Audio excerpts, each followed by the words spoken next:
नमस्कार आप सभी को। तो राजस्थान लोक सेवा आयोग अजमेर प्रेस नोट स्टेटमेंट बता देता हूं मैं आपको एज इट इज जो लिखा है, और 3 पैराग्राफ जो है उन तीनों की विवेचना करेंगे कि इन तीनों पैराग्राफों जो पैराग्राफ्स हैं उनका मतलब क्या है, क्योंकि हर पैराग्राफ का एक इंपॉर्टेंट मीनिंग है। इसीलिए वो 3-4 पैराग्राफ जो है दिए गए हैं। पहले पैराग्राफ में लिखा है उसने, आयोग द्वारा राजस्थान राज्य एवं अधीनस्थ सेवाएं संयुक्त प्रतियोगी परीक्षा 2021 कार्मिक ओवरऑल मतलब जो पत्र क्रमांक है, पत्रांक है वो दिया है के पदों हेतु प्रथम चरण के साक्षात्कार। ठीक है, फर्स्ट जो स्टेज है उसके साक्षात्कार लेंगे। पहली चीज है यहाँ प्रथम चरण के साक्षात्कार कब से कब तक है? दिनांक 10/7 यानी सोमवार, 10 तारीख को सोमवार है, 10/7/2023 से 25/7/2023 तक आयोजित किए जाएंगे। तो यानी मोटा मोटी 16 दिन है। उसमें बीच में देखना पड़ेगा कौन सी छुट्टी है, कौन सा सैटरडे संडे है, सैटरडे को ले रहे हैं नहीं ले रहे हैं।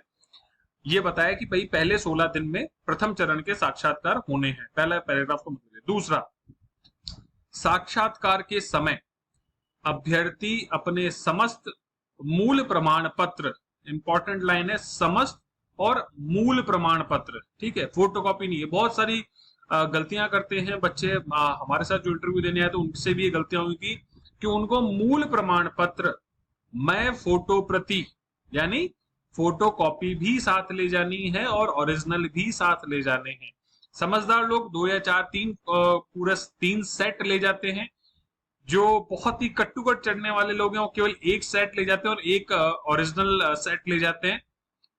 और जो समझदार नहीं होते तो या तो वो मूल छोड़ देते हैं या फिर फोटोकॉपी छोड़ देते हैं। तो यहाँ स्पष्ट रूप से मैं कह रहा हूं कि जिनका इंटरव्यू है वो एक मूल कॉपी, मूल जो है मूल कॉपी नहीं, मूल जो है आपका वो, और उसके साथ साथ मेरी समझ ये कहती है कि 2 कॉपी आप साथ में लेके जाइए। ठीक है, प्रति साथ अवश्य लाएं, अन्यथा साक्षात्कार से वंचित कर दिया जाएगा। अभ्यर्थियों के साक्षात्कार पत्र यानी इंटरव्यू के जो कॉल लेटर्स हैं आयोग की वेबसाइट पर यथा समय अपलोड कर दिए जाएंगे। ठीक है, यानी जब भी आने वाले टाइम में, अब मैक्सिमम में ही मान के चलता हूं कि अगले 3-4 दिनों में ही ऐसा हो जाएगा, क्योंकि वही 15 दिन का मोटा मोटी टाइम है। आज 28 तारीख है तो 29-30 और आपको 2 वीक का टाइम मिला है आपको। Third and the last paragraph is, अभ्यर्थियों को निर्देशित किया जाता है कि जिन अभ्यर्थियों ने विस्तृत आवेदन पत्र यानी डिटेल्ड एप्लीकेशन फॉर्म आयोग को प्रस्तुत नहीं किए हैं, वे अभ्यर्थी विस्तृत आवेदन पत्र आयोग की वेबसाइट का लिंक दिया है से डाउनलोड कर लें और उसे साक्षात्कार के समय 2 प्रतियों में समस्त प्रमाण पत्रों की फोटो प्रतियों सहित आवश्यक रूप से प्रस्तुत करें। तीसरे पैराग्राफ में 3-4 इंपॉर्टेंट चीजें हैं कि पहला, कई बार ऐसा होता है कुछ लोग डेफ नहीं भर पाते हैं, छूट जाते हैं, जो भी whatever the reason is. तो जिसने डेफ को आयोग को नहीं भेजा है, नहीं प्रस्तुत किया है, उसके लिए कहा गया है कि आयोग की वेबसाइट जो लिंक दिया हुआ है राजस्थान जो rpsc.rajasthan.gov.in जो है वहां से डाउनलोड करें, उसे भरे, जो भी उसमें चीज है मिसिंग है, और जब वो इंटरव्यू देने जाएं तब उसको 2 कॉपीज में, बार बार यहां शब्द है, साफ साफ लिखा हुआ है, 2 प्रतियों में मैं समस्त प्रमाण पत्रों की फोटो प्रतियों सहित आप जितने भी सर्टिफिकेट लगा रहे हैं उन सब की फोटो प्रतियों सहित आवश्यक रूप से प्रस्तुत करें। अब यहाँ ट्विस्ट है कि भाई पहले वाले पैराग्राफ में लिखा हुआ था कि एक मूल और कॉपी लानी है ना, लिखा था। अब क्या है कि कुछ जो समझदार लोग नहीं होते ना, वो क्या है कि डेफ की कॉपी के साथ इसमें लिखा है ना मूल फोटो प्रतियों सहित आवश्यक रूप से दें, तो ये फोटो कॉपी उसको भी मान लेते हैं, पिछले वाले को नहीं, ऐसा नहीं करना है। वो फोटोकॉपी का सेट अलग है, ये फोटोकॉपी का सेट अलग है। दोनों ही जो फोटोकॉपीज के सेट है वो बिल्कुल डिफरेंट है, बिल्कुल भिन्न है, इसका ध्यान रखें। नोट, अब जय 4th पैराग्राफ नहीं, नोट है, नोट में साफ साफ लिखा हुआ है कि साक्षात्कार में सम्मिलित होने वाले अभ्यर्थी राज्य एवं केंद्र सरकार द्वारा कोविड-19 कोरोना के संबंध में जो भी गाइडलाइन है की पूर्णतः पालना करेंगे। ठीक है, गाइडलाइन में क्या हो सकता है कि आप मास्क पहन के रहें, और अगर कोई लेट से कि अलग से निकाल देंगे कोविड है तो आप अपनी नेगेटिव रिपोर्ट 48 आवर्स वाली प्रस्तुत करें। तो ये सारी कंडीशंस हैं, वो प्रस्तुत की जाएंगी जब आप इंटरव्यू देने जा रहे हैं। तो ठीक है, सभी लोगों को पहले तो अब इन सब बातों के बाद में पहले तो मैं बधाई देता हूँ कि बहुत समय से ये गाना ना, जिसका तुम्हें था इंतजार वो घड़ी आ गई, और जिसका 10 तारीख को है उसकी तो धक धक जो धड़कन है बहुत ज्यादा तेज हो चुकी है ना। आई अंडरस्टैंड, इस दौर से गुजरा हूं मैं, ठीक है, एक बार नहीं दो बार। तो आई कैन एग्जैक्टली फील जो धड़कन तेज हो जाती है, सरप्राइज हो जाते हैं, वो चीजें हैं यहाँ पे। यस, इट इज पॉसिबल कि आपका बिल्कुल एंजाइटी आ जाए आप में, ऐसा होता है। इट्स ओके, इट हैपेंस, सरल यही है प्रक्रिया। लेकिन when the going gets tough, the tough gets good, and this is the time you have to perform your best।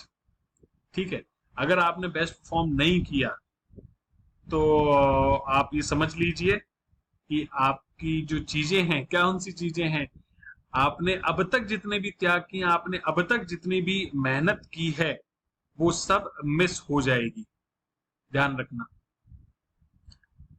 बात समझ रहे हो इस चीज को, कि अब तक आपने जो भी चीजों की तैयारी की, जो भी मेहनत की, वो कहीं ना कहीं आपसे छूट जाएगी। तो इसलिए कूल एंड काम, interview is nothing but a cool and काम अप्रोच, कि शांति से एक ऑफिसर के रूप में, अब आप लास्ट फेज में है कि आप ऑफिसर बनने वाले हैं, तो अब आप में जो शो होना चाहिए ना वो इंटरव्यू में, वो एक ऑफिसर दिखना है। तो अपने आप को अभी से एक ऑफिसर मानना शुरू कर दो, और ऑफिसर डाउन टू अर्थ होता है सबसे पहली चीज। ऑफिसर में कोई घमंड नहीं होता है, ध्यान रखना। ऑफिसर ऑफिसर इसलिए होता है क्योंकि उसके पास पावर होती है लोगों का वेलफेयर करने की, लोगों की लाइफ में बदलाव करने की, कुछ अच्छे निर्णय लेकर बहुत सारे लोगों को इम्पैक्ट करने की। ठीक है, बात समझ रहे हो? तो ये ध्यान रखना है, इस एटीट्यूड को डेवलप करो। अब आने वाले पूरे हर दिन जब उठो तो आप सोचो आप एक ऑफिसर, आपको एक ऑफिसर की दिनचर्या, आपको उस ऑफिसर की तरह ही बात करना है। ऑफिसर ना तो बहुत ज्यादा बोलता है, ना ऑफिसर बहुत कम बोलता है। ऑफिसर जितना पूछा जाए, जितना उसके पास सटीक जानकारी है, वो उतना ही बोलता है।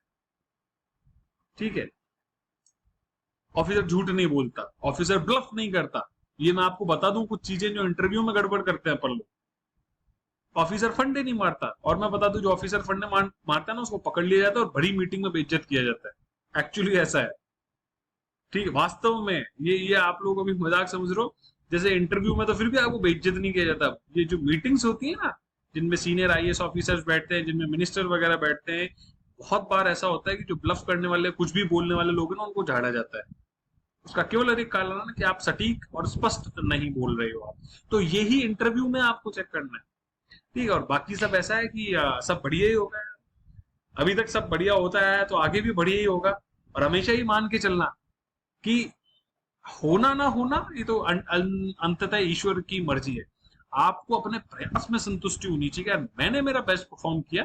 बाकी अब जो है, जो भी ईश्वरवादी है वो ईश्वर माने, जो अनिश्वरवादी है वो ये बोले कि भाई ठीक है, अब मैंने मेरा कोशिश की, बाकी the nature was doesn't want to do it in that way which I prefer।